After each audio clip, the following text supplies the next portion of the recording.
कि आप लोग खाती कि 24 घंटा घूंघट में अरे अम्मा जी हम रहबना कि मॉडल जुग के कन्या हो अरे इतना सासत सहबना। और ये बहुत ही अच्छा गायिका, आप अपना नाम बता दीजिए। कन्या काजल जी हैं और साथ में गाएंगी। एक माइक ले लीजिए, एक माइक दे दी सब तो।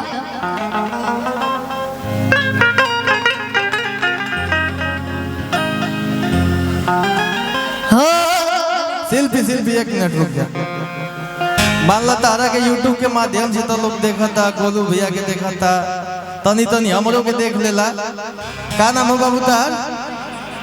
माया मंडल देवरिया, रुआ क्षेत्र के बच्ची, रुआ घर के बच्ची।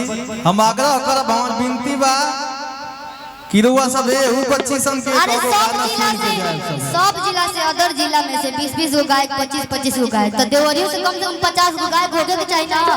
एक गो गायक रुआ सब सुन के जाए। ठीक बा, तो ये लोग गाएंगे, अभी आप साथ में गाएंगे।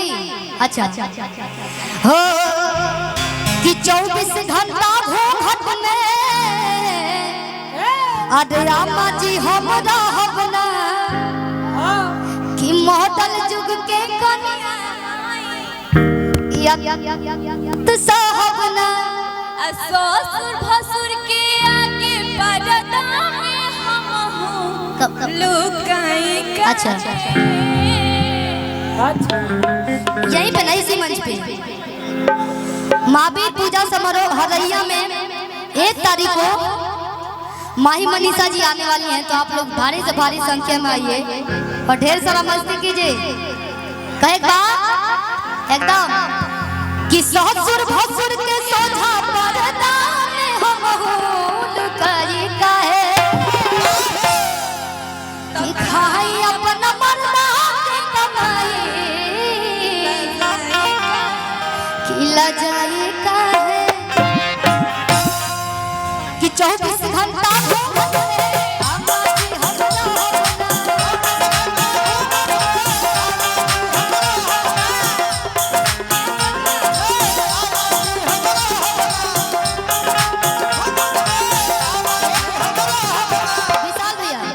एक लाइन गा के सुनाइए ताकि YouTube पर सब लोग सर्च करें।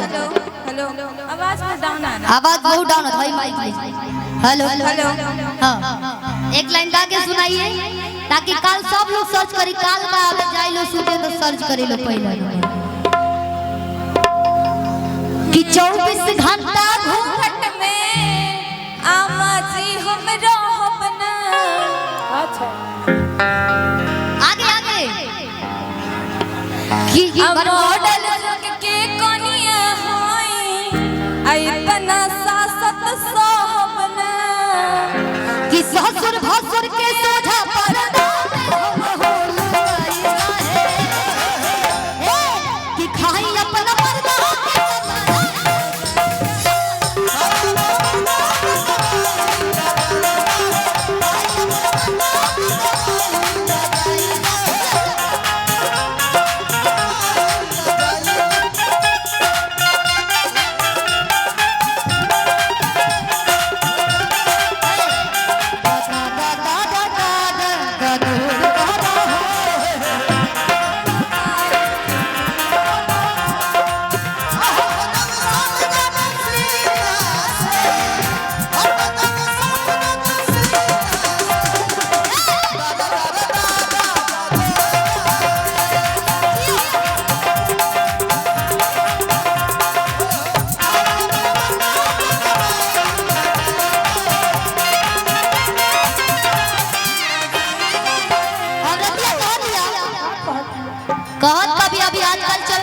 ये ट्रेंड चलता कि साड़ी कम, सलवार सूट ज्यादा, एक दूगो जींसो रखा जाता है साथे। औरतें कहती हैं नहीं थी रहल पहरादारी में हो पहरेदारी में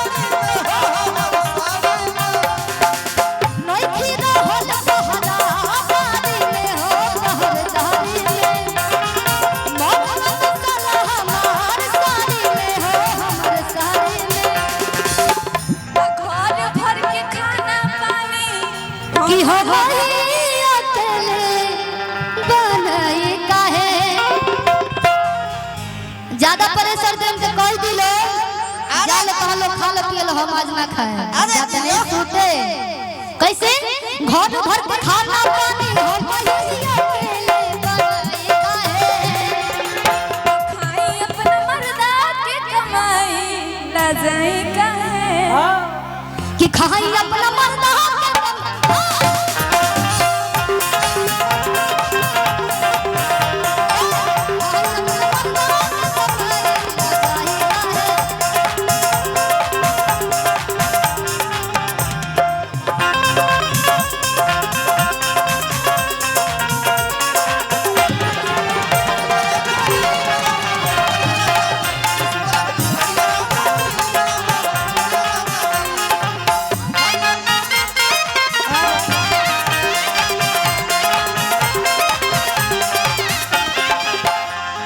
और जितना रउआ सब हमने खातिर खड़ा रहने ये आप लोग खातिर हम गाना गावत नहीं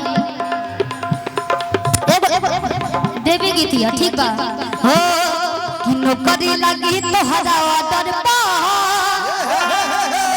अरे भेजी दे देवी मई बॉर्डर पर